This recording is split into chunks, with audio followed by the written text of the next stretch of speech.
terlepas dari campur tangan atau pemahaman kita tentang protein ini ya. Jadi karena seperti nanti akan disampaikan di CMK, di CPMK ya, bahwa pemahaman Anda tentang biomolekul khususnya protein itu akan menunjang pengetahuan Anda dalam memahami farmasi secara keseluruhan nanti, khususnya di hal-hal di bidang tertentu. Jadi seperti yang sudah kita bagikan dalam kontrak perkuliahan pada pertemuan kedua, saya sendiri akan menyampaikan struktur fungsi asam amino ya. Slide-nya bisa berpindah ya? Bisa, Bapak. Bisa, Pak. Sekali lagi saya mohon maaf tidak bisa slideshow ya karena laptop saya belum bisa kalau pakai sistem Webex untuk slideshow. Berikutnya, untuk CPMK dari mata kuliah ini sudah saya sampaikan kemarin, cuma saya tegaskan lagi untuk pokok pembahasan yang pertama ini, ya tentunya sesuai dengan topiknya, menguasai konsep struktur sifat dan fungsi biomolekul asam amino dan protein. Ya.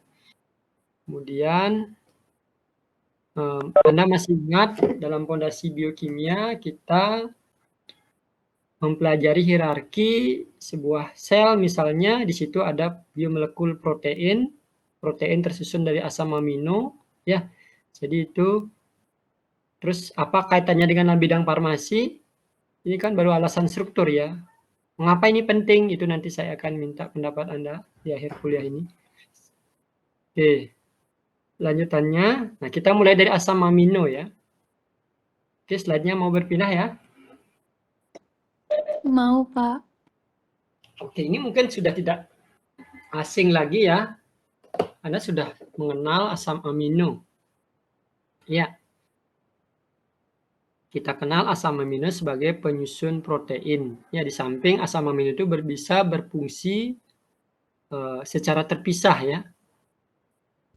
Jadi demikian juga kumpulan asam amino dalam bentuk peptida penek juga memiliki fungsi tertentu juga. Ya, obat-obatan modern sekarang banyak sekali ditemukan peptida penek istilahnya, bahkan produk makanan fungsional juga merupakan peptida pendek ya, yang bukan merupakan protein tapi digabungan antar rantai asam amino yang kecil. Jadi kita akan membicarakan tentang asam amino sampai protein, termasuk ikatan peptida yang dibentuk. Nah, seperti diketahui kalau Anda belajar biokimia tentunya Anda tidak terlepas dari struktur molekul. Struktur umum Anda bisa lihat ya. Struktur umum dari asam amino ya. Kita lihat bahwa asam amino itu molekulnya sangat unik ya. Dalam satu molekul dia memiliki gugus yang bersifat basa NH2 dan gugus yang bersifat asam. Ya. Kalau kita lihat, kalau kita belajar kimia organik, kalau dia berada di atom C kiral ya, Anda tahu atom C kiral, di sebelah kanan itu alfa. Kalau kita lihat, kalau dia bermuatan, ya, misalnya kita tahu kalau karboksilat ini memiliki sifat dia mudah melepaskan proton, kemudian ini mengapa dikatakan bersifat basa, karena dia penerima, mudah menerima proton, ya, karena di sini ada elektron bebas, ya. Diingat definisi asam basa Lewis, Bronsted-Lowry yang seperti itu ya. Jadi sehingga di sini bisa sekaligus dia bisa bermuatan positif dan negatif. Nah, molekul seperti ini disebut dia bisa dikatakan amfoter ya. Nah, ini kalau dia secara umum ya, ini tergantung asam aminonya sebenarnya. Ya. Nanti Anda akan mengenal titik isoelektrik. Sedikit saya koreksi beberapa buku atau slide, sumber-sumber slide yang Anda dapatkan di internet, mungkin langsung disebutkan pH 7,4, tidak selalu ya. Tidak selalu. Ini tergantung asam aminonya. Ya. Karena masing-masing asam amino dia memiliki pH tertentu di mana dia memungkinkan dua bermuatan sekaligus atau dia menjadi netral karena muatan positif dan negatifnya sama. Nah, jadi itu keunikan dari asam amino ya. Mungkin teman saya waktu kuliah mengatakan ini salah satu molekul banci ya. Oke. Ingat ya, ini atom cikiral ya. Nah, R ini adalah berbagai macam gugus tergantung asam amino jenisnya apa. Ya, kalau ada pertanyaan langsung aja interupsi ya. Saya lanjut ya. Nah, kita bicarakan tentang switcher ion-nya ya, switcher ion dari asam amino. Kalau dia dalam keadaan switcher ion ya, kemudian kalau dia sebagai proton donor ya. Di sini kenapa dia bermuatan kalau apa namanya? Kalau dia apa namanya? Di bagian gugus basanya dia bisa menyumbangkan proton ya. Nanti kalau basa ya. Kalau basa dia tentunya menerima ya. Dia menerima. Jadi makanya dia dikatakan sebagai switcher ion. Ada proton ada donor proton kalau dalam bahasa Indonesia, ada penerima proton. Sekaligus dia bisa bersifat asam maupun basa. Ya, ini hal yang sama juga bisa disampaikan di sini ya. Ini sama aja maksudnya dengan di atas, cuma saya pertegas lagi, mungkin perlu dikecil lagi ya. Cuma saya mau pertegas di sini ya, pertegas di sini. Ini bukan berarti maksudnya ini pH netral, maksudnya adalah intinya di sini adalah pH tertentu sesuai dengan nanti yang namanya pH isoelektrik asam amino tersebut ya. Jadi kalau sudah berada pada kondisi atau lingkungan pH isoelektriknya, baru dia dalam memiliki dua muatan sekaligus. Ya. Tetapi kalau dia di atas pH dianggap pH netralnya atau pH isoelektriknya, nanti dia bermuatan baik itu bisa negatif, bisa positif. Nah, ini apa manfaatnya? Nanti kita akan bicarakan di slide berikutnya. Ya, masih kita ngutak-ngatik tentang struktur tadi, bersifat dia bisa bermuatan sekaligus bisa bermuatan positif dan negatif, dan kadang-kadang dia bisa bermuatan positif saja dan kadang-kadang dia bisa bermuatan negatif. Itu tergantung dari kondisi pH lingkungannya. Nah, sebagai contoh misalnya asam amino serin. Ya, kalau L-serin ada D-serin. Ya. Ingat kalau D dia ada jadi gugus NH3-nya ada di kanan, kalau L-serin di kiri ya. Dextro levo. Jadi ini atom C kiralnya sebagai patokan ya. Nah, ini nanti sebagai dasar untuk penamaan ya, penamaan asam amino.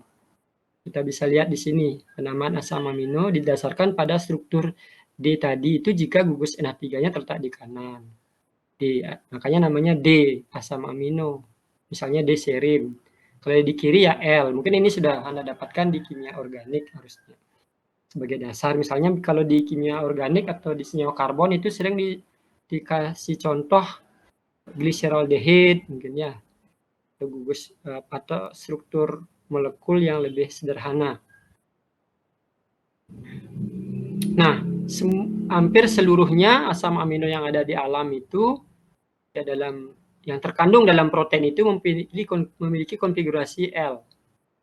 Ada beberapa asam amino penting dalam struktur dan metabolismenya. Dalam metabolisme tertentu itu kadang-kadang dia memiliki konfigurasi D. Misalnya asam amino D-alanin dan D-glutamat yang merupakan komponen dari salah satu atau beberapa sel bakteri. Nah, penulisan asam amino secara umum, ya misalnya 20 asam amino yang kita kenal itu biasanya disingkat dengan 3 huruf. Ya, tetapi juga kalian bisa lihat ada juga berapa huruf. Ada yang tahu? Selain 3 huruf, asam amino juga diberi ya, Izin jawab, Pak. ya. Diberikan satu huruf. Dari siapa ini? Saya Tresia, Pak. 26 Satu buah. hurufnya apa ini kalau seri? S, Pak. Dipelajari ya. Pelajari. Kenapa ini penting? Nanti belajar. Jadi sekarang kan abad molekuler ya sekarang. Karena nanti apa-apa kalau Anda sebagai seorang farmasi belajar desain obat, lihat struktur molekul reseptor yang biasanya protein, itu ada sekuen asam amino suatu protein. Itu sering sekali diberikan ya lambang satu huruf saja ya. Bukannya kita harus menghafal ya, tapi paling tidak Anda tahu itu adalah urutan asam amino suatu protein. Oke, terima kasih tadi menjawab. Kemudian penggolongan asam amino. Ya. Jadi seperti yang sudah disampaikan tadi bahwa penggolongan asam amino itu berdasarkan apa? Rantai samping ya. Namanya ini mungkin jangan terlalu kritis ya. Namanya rantai samping. Mungkin R-nya bisa ada di atas, memang benar di samping kanan kiri, bisa aja ada di bawah ya. Tapi itulah kesepakatannya. Ya, saya lebih suka menyebutnya kalau dalam kimia itu R ya. Tergantung gugus R-nya gitu aja ya. Biar tidak bingung tadi. Ya. Karena pernah saya membuat soal di program studi tertentu ya. Apa namanya? Bukan gugus R-nya yang dipilih tapi rantai sampingnya. Padahal bisa R-nya itu bisa ada di bawah, di atas, itu sedikit mengecoh ya. Ya karena sudah terlanjur disebutkan seperti itu. Ya berdasarkan rantai samping R-nya, berdasarkan R-nya itu kalau dia R-nya nonpolar ya asam amino nonpolar. Kalau ya polar ya bisa bermuatan, bisa tidak bermuatan ya ini. Kalau polar yang tidak bermuatan, bisa yang tidak bermuatan. Ya, jadi ada 3 macam. Ya, sebenarnya ada 2 macam secara umum, nonpolar dan polar. Yang polar ini dibagi 2 lagi. Ya, yang bermuatan dan tidak bermuatan. Oke. Nah, bisa kita lihat contohnya di sini ya. Yang nonpolar, tetapi R-nya itu adalah alifatik. Paham kan maksudnya? Alifatik itu? Seperti mungkin yang waktu fondasi saya lupa menyampaikan ibunya belajar biokimia itu adalah kimia organik ya. Sudah mungkin saya sampaikan di kelas ini, saya lupa. Ini kalau Anda mungkin waktu kita diskusikan fondasi biokimia itu adalah kimia. Nah, jadi kimia organik itu adalah ibunya biokimia. Kalau Anda kurang paham belajar kimia organik itu susah ya. Karena mau tidak mau kita harus belajar struktur dulu ya. Ya. Oke. Ya, alifatik nonpolar. Ya, kemudian aromatik nonpolar. Mengapa sih ini disebut sebagai nonpolar ya? Kenapa ya? Lisin, alanin, prolin. Ya. Mengapa ini dikatakan bersifat nonpolar? Izin menjawab, Pak. Dari Julio. Silakan. 19. Jadi kenapa dia dikatakan nonpolar itu karena di sana tidak ada gugus yang menyebabkan adanya atau terbentuknya dipol atau muatan di molekulnya, Bapak. Jadi jika dilihat di sana untuk yang alifatik, baik dia untuk alifatik dan yang aromatik itu semuanya adalah hidrokarbon. Jadi tidak ada muatan yang terlalu terlihat. Gitu, Bapak. Apakah harus kelihatan tidak bermuatan? Kan ada juga yang polar tidak bermuatan. Oh ya, bukan, salah dari jawaban saya. Begini, Bapak. Ya, Jadi di sana itu, baik Pak, saya mencoba.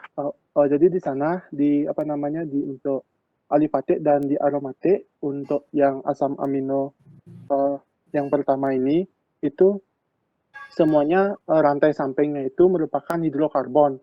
Yang saya tahu hidrokarbon itu sifatnya itu biasanya nonpolar begitu, Bapak. Oke, terima kasih. Jadi ingat momen dipul ya, tidak ada Oh iya, Pak. pengkutuban. Ya adik-adik, momen dipul ada pengkutuban. Bukan berarti ada ya di bumi ini aja ada kutub utara, kutub selatan ya. Jadi ada pengkutuban ya. Ada, kalau tidak ada ya bisa saja karena strukturnya simetris ya, tidak ada pengkutuban, itu dia tidak polar. Polar artinya dia tidak hidrofil, dia tidak larut dalam air gitu secara umum. Silakan kalau yang koneksinya buruk bisa bertanya, bisa menjawab di sini ya. Nanti bisa teman-temannya juga bisa ngasih tahu saya, Pak, si A ada pertanyaan di chat ya gitu. Itu sering sekali kayak kita di webinar, pernah nggak ikut webinar? Biasanya co-host atau moderator saya minta lah misalnya tidak hanya korma, siapa bantu kormanya mungkin untuk jadi moderator ngecek di chat, mungkin ada pertanyaan gitu ya. Kalau jawaban silakan aja jawab. Nanti kan saya bisa cek di rekaman. Kalau kita ada waktu, saya lihat jawabannya. Kalau tidak, ya nanti di rekamannya saya cek, oh ini jawabannya bagus, ini kurang tepat. Nah, apa-apa, yang penting Anda sudah bisa menjawab. Ini untuk apa ya? Untuk seperti pertanyaan teman Anda kemarin itu, biar kita fair menilai Anda. Kalau koneksinya bagus, suaranya bagus. Kalau koneksinya jelek, jangan diam, jangan patah arang, patah semangat ya, tulis saja di chat ya. Kalau semuanya nggak bisa, buruk sekali ya. Ada mahasiswa dulu begitu, karena koneksinya jelek ada di daerah, dia langsung japri saya, nggak apa-apa. Tapi itu kalau sangat UGD ya, sangat sangat urgent sekali ya, silakan. Oke, lanjut ya. Nah, sekarang begini, kalaupun itu non polar, kalau asam amino itu saya larutkan dalam air, larut nggak? Kalau biasanya yang non polar kan nggak larut dalam air ya, tidak. Gitu ya kan, Anda dengar? Biar Anda tidak salah kaprah. Siapa yang bisa jawab? Ini misalnya tirosin. Nah, ini atau apa triptopan. Ini saya larutkan dalam air. Larut nggak dia? Izin menjawab, Pak. Ya, nama NIM. Trisia, NIM 262.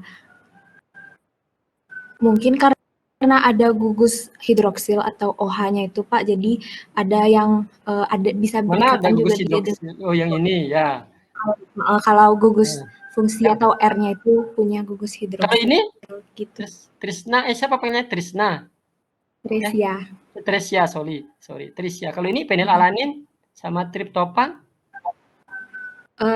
Dan yang lainnya yang tidak ada gugus polarnya, rantai sampingnya ya. Kita lihat rantai sampingnya aja.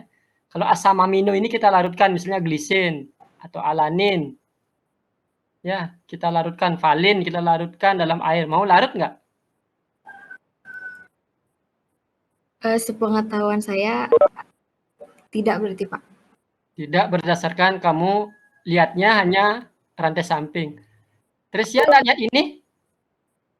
Lihat kursor saya. Halo Tris ya. Iya, Pak. Lihat ini nggak? Ini gugus apa namanya? Karboksilat itu, Pak. Nah, ini polar nggak ini? Bersifat polar nggak ini? Karboksilat. Polar. Polar, Pak. Jadi adik-adik semua di sini ya jangan terkecoh dengan gugus R saja. Lihatlah secara keseluruhan ya. Jadi itu ya, biar tidak terkecoh nanti. Kalau misalnya ini, walaupun namanya asam amino tidak polar, non polar, bukan berarti dia tidak larut dalam air. Dia larut. Kenapa? Karena asam amino itu adalah memiliki ini kan. Nah, pertama tadi kita bicarakan ini dulu ya. Secara umum asam amino itu memiliki muatan kan ya. Kalau sudah memiliki muatan, memiliki gugus polar, karboksilat dan amina ini pasti dia larut dalam air. Ya, cuma mungkin kelarutannya yang berbeda ya. Karena dipengaruhi oleh rantai samping ini. Paham ya adik-adik semua? Paham, Pak.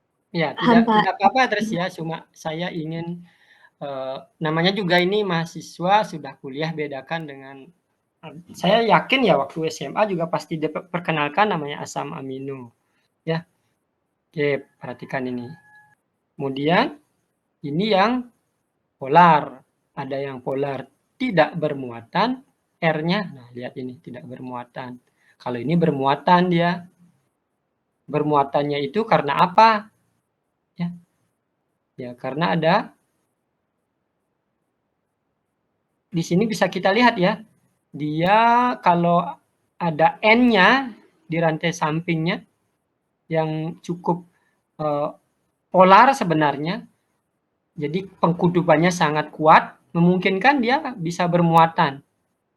Kalau yang ini, walaupun memang ada N-nya, tapi tidak memungkinkan dia terjadi pengkutupan. Itu bisa dilihat dari struktur ruangnya, ya. Dia agak simetris, tetapi dia polar. Kenapa? Anda tahu ini karena ada apa? Mengapa dia polar?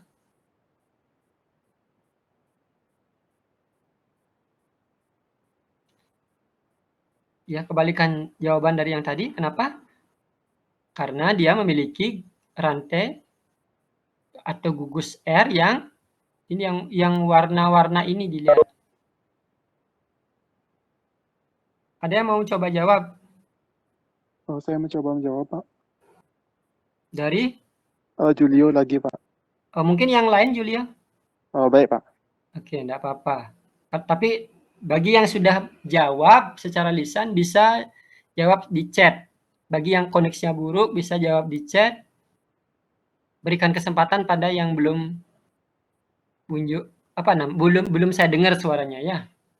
Kalau mau hidupkan video juga bisa. Tapi ini saya belum bisa lihat saat share konten itu videonya enggak kelihatan. Saya harus klik lagi Webex-nya baru kelihatan. Ada pendapat? Anda lihat. Ya jangan jawabnya secara umum, Anda lihat dari strukturnya itu ya. Dari strukturnya itu apa yang kita lihat ya. Ya. Apa yang kita lihat di sini bedakan dengan yang di atas ya. Misalnya kalau begitu biar ada tantangan saya tanya dulu. Ini kan oke lah. Pasti Anda tahu ya bedanya. Lihat bedakan aja strukturnya nih, kan kelihatan ya kalau kita bandingkan. Coba kita lihat ini. Ini ada SCH3. Ini juga ada untuk metionin ya. Kemudian cysteine ada SH, tapi dia polar. Kenapa ya?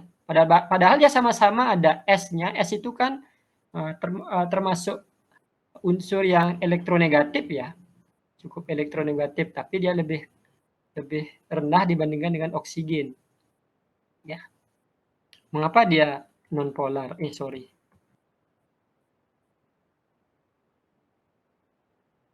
Nah, ini. Ya, kita lihat kalau yang metionin ya, dia tidak ada atom karbonnya di sini sehingga menghalangi sifat kepolarannya. Jadi dia memang tapi dibandingkan dengan isoleucine ya pasti ini akan lebih sedikit polar dibandingkan dengan ini. Jadi jangan dibayangkan sifat non polar dan polar itu saklek ya. Jadi maksudnya dia memiliki tingkat kepolaran ya dari tinggi ke rendah. Ya. Begitu juga yang sifat polar. Mungkin ada yang paling polar. Ini mungkin kalau saya minta mengurutkan ini mana yang paling polar, mana yang paling sedikit kepolarannya, mungkin bisa diurutkan ini. Ya. Itu maksudnya. Kemudian yang bermuatan positif dan negatif. Seperti tadi yang sudah saya sampaikan. Nah, penggolongan yang lain itu kalau kita lihat dari gugus fungsinya yang ada. Terutama kalau kita lihat dari R-nya ya. Nah, ini tidak begitu umum ya, tapi saya perlihatkan saja. Tapi yang paling umum itu adalah berdasarkan rantai samping R-nya. Ya. Jadi kalau kita lihat yang hanya mengandung gugus NH2 dan COH ya seperti glisin dan alanin. Kemudian ada leucin dan isoleucin, ya, yang nonpolar, jadi gugus. Dia hanya memiliki dua gugus ini. Kemudian memiliki gugus hidroksil, ya, L-serin dan L-trionin. Nah, sulfur yang tadi ya, metionin, sistein, yang satunya polar, yang satunya tidak polar. Ya. Kemudian L-prolin yang mengandung siklis dan seterusnya. Saya tidak akan bahas satu persatu ini, ya. Karena ini ada 50-an slide biar cukup waktunya. Ini Anda bisa baca sendiri, ya. Ini masalah pemahaman organik saja. Kemudian saya mau lebih fokus ke sini, ya.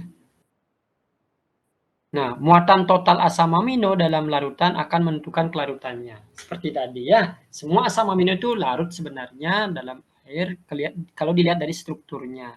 Tetapi sekarang pH-nya. Kalau mungkin Anda mau buktikan ya, punya mungkin asam amino, kemudian Anda larutkan. Loh, kok enggak larut ya? Nah, cek pH-nya. Kalau pH di mana dia berada pada titik isoelektrik, itu muatannya 0, itu menyebabkan kelarutannya sukar, ya. Ya, bahkan cenderung dia bisa mengendap kalau dia keberadaannya sangat pekat di dalam larutan tersebut. Nah, jadi ini penting, pH di mana asam amino mempunyai muatan 0 atau netral, yaitu namanya pH isoelektrik disingkat PI. Ya, ini tadi yang saya bilang tadi. Kelarutannya akan sangat rendah, maksudnya di dalam air ya. Ingat, asam amino polar dalam air, tapi kalau dia berada dalam titik isoelektriknya, dia akan berkurang kelarutannya. Ini contohnya, ya.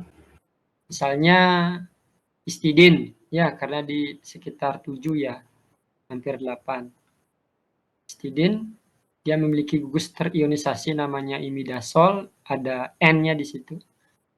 Nah, kalau kita punya larutan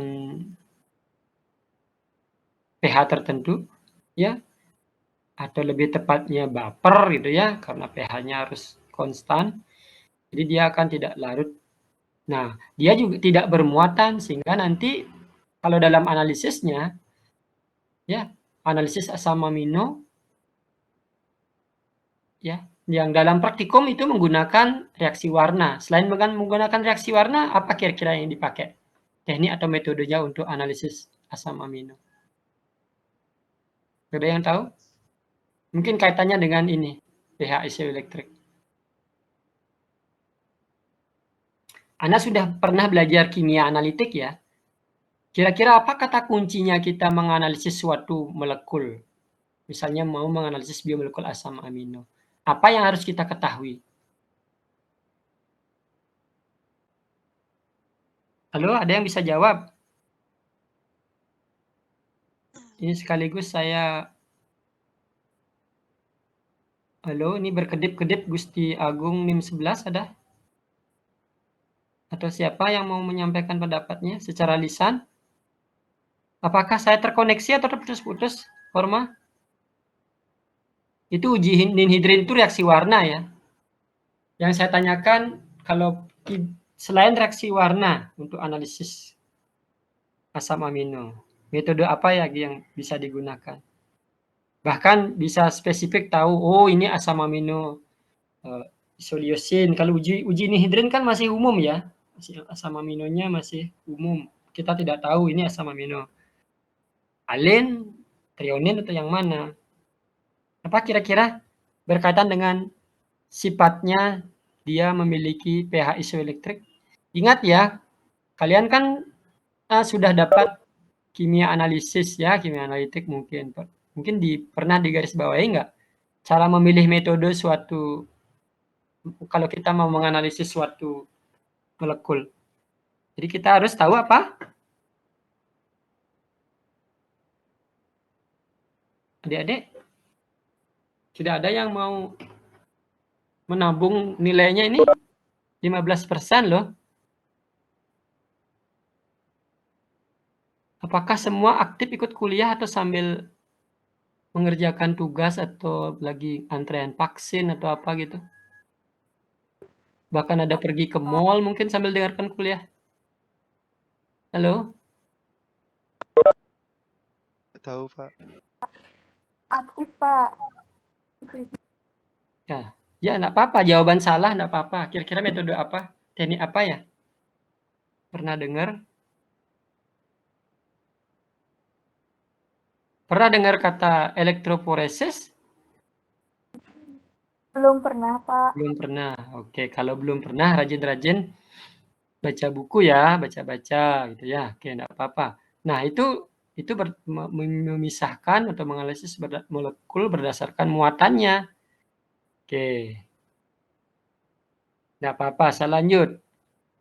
Ya, jadi ingat ini, kita bisa bedakan mana histidin, mana sistein ya dengan kondisi pH yang berbeda ya. Ya, jadi kalau sifatnya berbeda pasti dengan mudah kita bisa kenali ya. Kalau ada yang di sini kembar gitu ya, sama percis wajahnya kan sulit saya kenali. Begitu ada ciri pembedanya, pasti mudah dikenali. Prinsip analisis kan begitu, harus mengetahui sifat dulu baru bisa kita tentukan metode analisis yang tepat. Ya, jadi selain itu, ya selain untuk analisis ya fungsi pH isoelektrik itu untuk mengkristalkan, mengendapkan ya, kita mau memisahkan, mengisolasi asam amino atau protein tertentu. Nah ini yang saya bilang tadi ya, ada di slide ini. Dengan mengetahui titik isoelektrik atau pH isoelektrik dapat meramalkan proses migrasi asam amino dalam medan listrik. Nah, kalau migrasi asam amino atau molekul apapun itu dalam medan listrik yang ada bermuatan positif dan negatif itu bisa terpisah. Nah, teknik itu namanya elektroforesis. Ya, itu bisa dicek di Google, cek di buku dengan mudah Anda dapatkan ya. Deoxynitride ini tidak akan saya bahas. Ini ada di praktikum besok ya. Mungkin Anda sudah belajar ini karena besok ada pretest atau post-test mungkin silahkan ya. Jadi ini salah satu cara yang cukup spesifik untuk mengetahui ada tidaknya asam amino dalam suatu sampel tertentu ya. Dengan reaksi yang menimbulkan warna tertentu ya. Jadi reaksi warna itu adalah suatu cara analisis yang sangat penting dalam bidang farmasi ya. Termasuk analisis obat-obatan juga banyak menggunakan reaksi warna. Reaksi warna artinya menambahkan reagen tertentu kemudian dia akan menimbulkan perubahan warna gitu ya, yang khas. Nah, kita kenal ada 20 asam amino, beberapa di antaranya adalah dikenal sebagai asam amino esensial. Nah, coba Anda nanti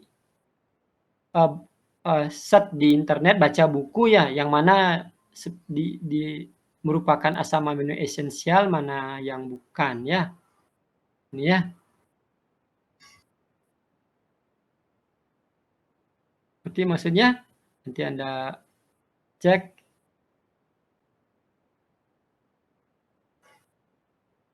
Kemudian Anda cek sumbernya dari mana ya. Terutama yang dari luar ya. Kalau dari luar berarti itu maksudnya disebut sebagai asam amino esensial. Jadi itulah sebabnya kita harus memakan makanan nutrisi yang ada proteinnya karena kita tidak cukup mengandalkan asam amino yang ada di dalam tubuh kita ya. Oke. Nah, kita setelah